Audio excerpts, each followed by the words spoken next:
নমস্কার বন্ধুরা, নতুন একটা রেসিপি নিয়ে আপনাদের সামনে আবার হাজির হয়েছি। হাতে খুব একটা বেশি সময় নেই, কি বানাবেন বুঝতে পারছেন না? তাহলে আজকের ভিডিওটা আপনার জন্য। তো চলুন আজকের রেসিপিটা কেমনভাবে বানাতে হয় দেখে নেওয়া যাক। এখানে আমি 300 গ্রাম পরিমাণ চিড়ে নিয়েছি। আপনারা আপনাদের পরিমাণ অনুযায়ী চিড়ে নিয়ে নেবেন। দু রকমের চিড়ে হয়, মোটা চিড়ে এবং পাতলা চিড়ে। আমি এখানে মোটা চিড়েটা নিয়েছি। এবার আমি এই পাত্রে চিড়েটাকে নিয়ে নিচ্ছি। এবার জল দিয়ে চিড়েটাকে খুব ভালো করে ধুয়ে নেব।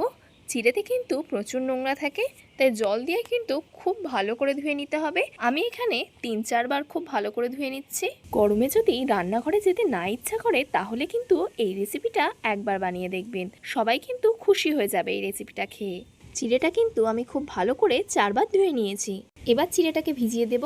আমি কিন্তু দুধে ভেজাচ্ছি, আপনারা চাইলে জলে ভেজাতে পারেন, কিন্তু দুধে চিড়েটা ভেজালে এই রেসিপিটা খেতে কিন্তু অনেক সুন্দর হবে। বন্ধুরা, আমার চ্যানেলে যদি আপনারা নতুন হয়ে থাকেন চ্যানেলটিকে সাবস্ক্রাইব করে আমার পাশে থাকবেন। এখানে আমি বাতাসা গুঁড়ো করে দিয়ে দিচ্ছি। বাতাসাটা কিন্তু গুঁড়ো করেই দিতে হবে, তা না হলে ভালো করে মিশবে না। মিষ্টিটা কিন্তু আপনারা আপনাদের পরিমাণ অনুযায়ী দিয়ে দেবেন। আমি এখানে আমার পরিমাণ অনুযায়ী দিয়ে নিয়েছি। আপনারা চাইলে চিনিও ব্যবহার করতে পারেন, কিন্তু চিনিটা স্বাস্থ্যকর নয় বলে আমি এখানে বাতাসা ব্যবহার করলাম। এবার এটাকে 10 মিনিটের জন্য ভিজিয়ে রেখে দেব। 10 মিনিট পর আবার দেখা হচ্ছে। এখানে আমি নিয়ে নিয়েছি কিশমিশ, খেজুর আর কলা। আপনারা যে কোনো ড্রাই ফ্রুটস নিতে পারেন।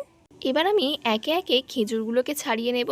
আমার বন্ধুরা কে কোথা থেকে দেখছেন কমেন্ট করে কিন্তু জানাবেন, তাহলে আমি বুঝতে পারবো আমার বন্ধুরা কে কোথা থেকে দেখছে। আপনারা এত সুন্দর সুন্দর কমেন্ট করেন, আমার কিন্তু পড়তে বেশ ভালোই লাগে। আমি কিন্তু খেজুরগুলোকে হাতের সাহায্যেই এইভাবে কেটে নিচ্ছি। তো এইভাবেই সব খেজুরগুলোকে আমি হাতের সাহায্যে ছাড়িয়ে নেব আর ছোট ছোট টুকরে ভাগ করে নেব। আগেই আপনাদের বলেছি যে যেমন পারেন তেমনই ড্রাই ফ্রুটস ব্যবহার করবেন। আমি যেই ড্রাই ফ্রুটসগুলো ব্যবহার করছি সেইগুলোই ব্যবহার করতে হবে এমন কোনো কথা নেই।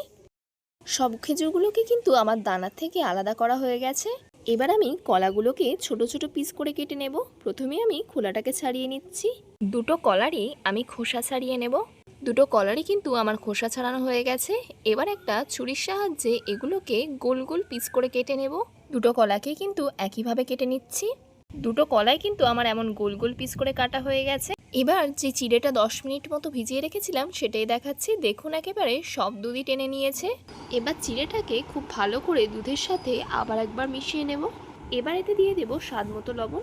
এবার লবণটা দিয়ে আবারও খুব ভালোভাবে মিশিয়ে নিতে হবে। এবার এতে কেটে রাখা ড্রাই ফ্রুটসগুলো দিয়ে দেব। প্রথমে দিয়ে দিলাম খেজুর, এবার দিচ্ছি কিশমিশ, এবার এতে দিয়ে দিচ্ছি গোল গোল করে কেটে রাখা কলা। এবার এতে দিয়ে দেব দই। 200 গ্রাম পরিমাণ টক দইকে আমি খুব ভালোভাবে ফাটিয়ে নিয়েছি। বন্ধুরা, এটা করতে কিন্তু কোনো আগুনের ব্যবহার করতে হয় না এবং পেটও অনেকক্ষণ ভরা থাকে। তো এই গরমে রান্নাঘরে গিয়ে ঝটাফট এই রেসিপিটা একবার বানিয়ে দেখবেন, খেতেও ভালো লাগবে আর বেশি খাটনিও হবে না। আজকের এই সিম্পল রেসিপিটা কার কার ভালো লাগলো অবশ্যই কিন্তু কমেন্ট করে জানাবেন।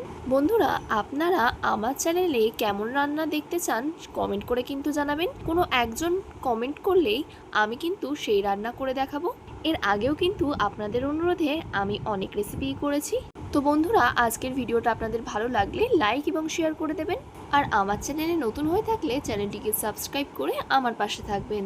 বন্ধুরা, ছোট থেকে বড় সকলেই কিন্তু এই রেসিপিটা খেতে খুবই পছন্দ করে। আর যদি এটা একবার বাড়িতে বানান সকলেই কিন্তু বারবার এটা বানানোর আবদার করবে। তো বন্ধুরা, আজকের ভিডিওটা এই পর্যন্তই। সবাই সুস্থ থাকবেন, ভালো থাকবেন। পরবর্তী একটা নতুন ভিডিওতে আপনাদের সাথে আবার দেখা হচ্ছে।